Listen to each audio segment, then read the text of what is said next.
Rob, can you give us an idea by way of timeline of when did your guys' negotiations begin with Mario's representatives, and when were you aware when did you become aware that Miami was very seriously pursuing him, and just how the last 48 hours or so unfurled?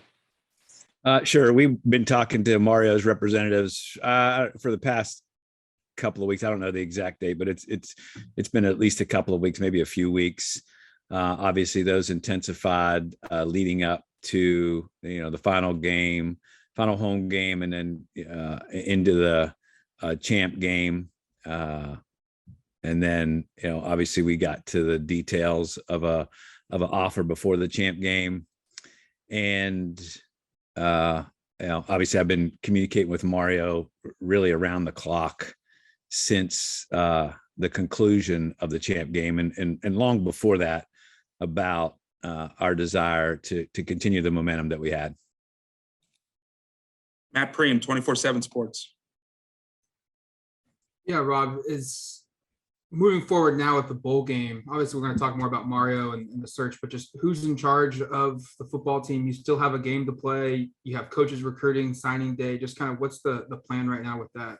Right. Thanks, Matt. The priority is absolutely the student athletes, and that's what I've been spending my morning doing. I met with Mario early this morning, to hear his final decision. We spoke, throughout the night, actually, but to hear the final decision. And then we had the team meeting. I've met with the staff. I've reached out to the coaches that are on the road and either talked to them directly or left a voicemail. So, that is the priority, is putting a support structure or maintaining the support structure around these student athletes. They've done everything requested of them to have a great season, win 10 wins, win the North Division, and have a tremendous opportunity to go to Alamo Bowl and play Oklahoma. So that is our absolute priority today, is to make sure we set that up. I'm trying to get it to your direct question, Matt. I'm trying to get an understanding of who's going with Mario immediately. And once I have that, then we will have an interim coach in place. And I shared that with both the student athletes and the support staff. Julian Minnesota, KEZI. Rob, what's being prioritized in the search now? What qualities are being prioritized? Obviously, we want somebody who shares our value system. The student athlete experience first, absolutely, because that's the priority. That's why we're in this. Is to support these student athletes and provide them an exceptional student athlete experience. And then obviously someone who exhibits the leadership traits that can lead a top 10 football program. Brandon Cameraman, KVAL. Rob, I know when you hire someone, you never know exactly how it's going to end. Last two coaches, obviously, leaving to go to Florida. Is there something you can look for, another way you want to do things to address that and hopefully keep a coach longer term than it's been? Obviously that we will consider those. I mean, the two situations are very, very different in my mind. Obviously, Mario here in 4 years as a head coach had tremendous success, and obviously created a culture, recruited at a high level, and produced results on the field. So, that was a success. Would you like to maintain some continuity? Sure. But our priority is to find a strong leader that others absolutely would be interested in, because that means you're having success and you're doing it the right way. Noah Camuso, KLCC. Rob, what is the U of O doing to keep the players that Mario Cristobal recruited from following him to Miami? Listen, we have an outstanding staff, and Mario said directly to those student athletes today, they committed to the University of Oregon, that Oregon has everything that they need to fulfill their dreams, and that he in fact encouraged them to continue the path that they're on. And so we'll continue to provide that support. We just ask for their patience while we do this search. understand, until they understand who's going to be the new head coach and get a chance to visit with them and their vision. And to focus on this bowl game. They have an incredible opportunity. If you have a very, very successful college football career, you only get 4 of these chances. And most of these young people missed that chance last year to have a bowl experience because of the pandemic. And Derek Fox and the folks at the Alamo Bowl do an outstanding job. It really is, almost like a New Year's Six experience. So, our focus is on, putting the support around these young people, having them finish up strong academically this term, and helping them prepare for a bowl game. Max Torres, Ducks Digest.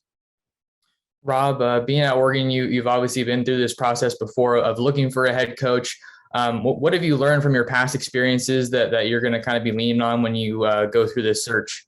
Well, I've learned that Oregon football is an outstanding program, no doubt, and that my phone's blowing up. There's no shortage of interest, and so for us, it's about finding the right leader. We've got incredible support inside the program, outside the program, and we'll lean on those folks as well. So Oregon football is going to be better than ever. We're going to crank up the search this afternoon.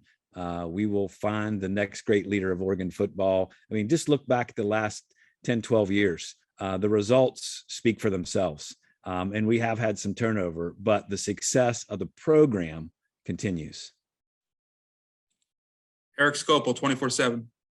Rob, there was a report last night of some big figures in the deal that you offered Mario. I'm not going to ask you to confirm that, but financially, is that the kind of offer that you guys are still willing to offer an outside candidate? And I guess just stylistically, maybe some markers you're looking for in this search. Yeah, again, I'm looking for an outstanding leader and who has the same priorities that we do. And that is student athlete experience, first and foremost. Obviously, we want to compete for Pac-12 championships. We want to compete for CFP spots. That's what this program is built on. So that will continue. And we want somebody, who is committed to supporting that student athlete experience without a doubt. And we're very fortunate here. We have an incredible amount of resources. We, from a facility infrastructure to a great institution, to an incredibly supportive donor base and fan base. We have the best home field advantage in the Pac-12, one of the best in the country. So, we will, and the coaching world understands what a great opportunity this is. So we will use all of those tools and share all of that information with the candidates that we visit with. James Crapia, Oregonian. Rob, you said you're trying to get an understanding of who may follow immediately, but you didn't rule anybody out. I realize this is happening in real time and guys are on the road, but given certain connections, both regionally and to that part of the country, has Alex Mirabal indicated he's leaving? Has Bobby Williams indicated he's leaving? Has Brian McClendon indicated he's leaving because of just regionally? And obviously Alex's relationship with Mario predates, goes back a long, long time. Some of those folks that you mentioned are still on flights and traveling, so I haven't been able to talk directly with all of them.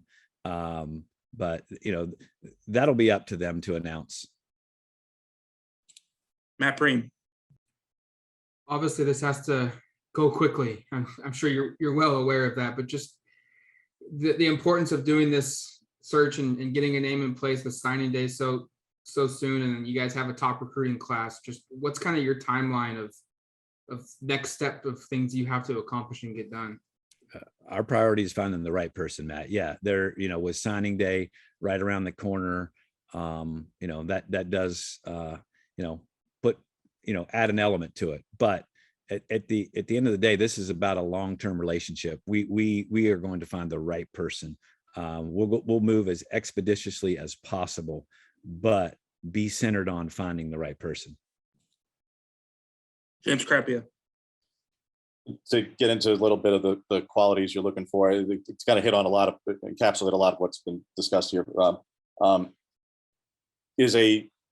Because of the area of the monopoly board financially that you were operating in, that's generally standing head coaches or like Broyles Award finalist kind of caliber assistants. Do those qualities, does that level of excellence, is that in line with this basically head coaching experience or extremely high achievement at the coordinator level? Is that where you're looking? Does that basically trump regional or conference knowledge and success? Well, obviously, experience does matter. Performance is critically important, no doubt. But, we're going to have a diverse, broad, talented pool. We're not putting any limits on it.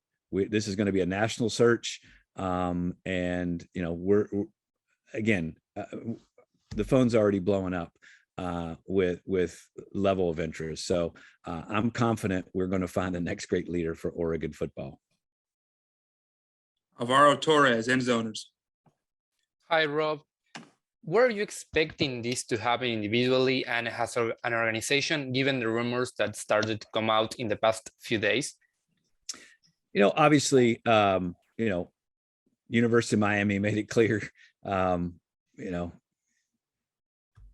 I won't comment on the ways, but, that Mario was a person of interest. So obviously we've been well aware of it. That's, we've started these conversations because of the success, understand that that's the alma mater, that's home, and all the elements that go into it. So yes, we were well aware, and managed it day to day. Brandon Cameraman, KVAL.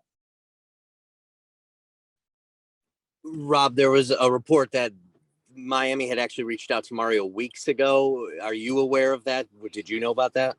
No, I'm not aware of that. In fact, two things. One, Miami never reached out to me, so the courtesy that typically extends in this business is that the institution interested in talking to your coach just provides the courtesy. So that never happened. So it never was not directly to me. Talked to Mario and his representatives multiple times. And, what was shared with me is that the official contact came on Saturday morning. So that's what's been shared with me. Max Torres, Ducks Digest. Yeah, Rob, kind of along those lines, just about all the reports coming out of Miami. How did that maybe complicate things for you just as you were managing these negotiations with Mario? It wasn't a complication. Obviously, our focus was on, winning the rivalry game against Oregon State to win the North Division, then trying to win a third consecutive Pac-12 championship. And so, I think the coaches and staff did a good job of that. And then, our job was to engage with Mario's representation, which is the way he wants to do it. And we engaged in that for a couple of weeks, and really reached an agreement on terms, but knew that he was going to consider that Miami offer as well. Eric Scopel, 24/7. Rob, I wonder on just a personal level, the way this played out, it sounds like maybe Miami didn't handle things the way you're used to. Was this challenging, just handling that? And I guess, how were you and Mario when you left things? Mario and I were, we met, we talked several times. We met for an hour this morning, and all I did was express my full gratitude. He put every ounce into this program. He's one of the hardest workers in college football. I appreciated everything he did. I expressed my appreciation. He expressed his appreciation. It was very professional. I totally understand the conflict that he was going through, because that's where he played. That's where he grew up. When he was a GA or an assistant there, I'm sure he dreamed of being the head coach there one day. And here he is several years later with that dream in his lap. But I also know that he struggled and he was torn, because he understands the incredible support, the opportunity that was presented here. And so I get it. I totally get it. We were in the team meeting together, so my focus is on the Oregon doing business the right way. That's my focus. That's our DNA. That's who we are. But, again, I totally understand it. That's why we had the open lines of communication. That's why we sat down early this morning together. And, I wished him well. Time for two more. Let's go to James Crappier from the Oregonian. How does this change your itinerary for the week, if at all? Rob, are you still headed to Vegas, and do you intend to interview potential candidates who may be there for the dinner Tuesday night?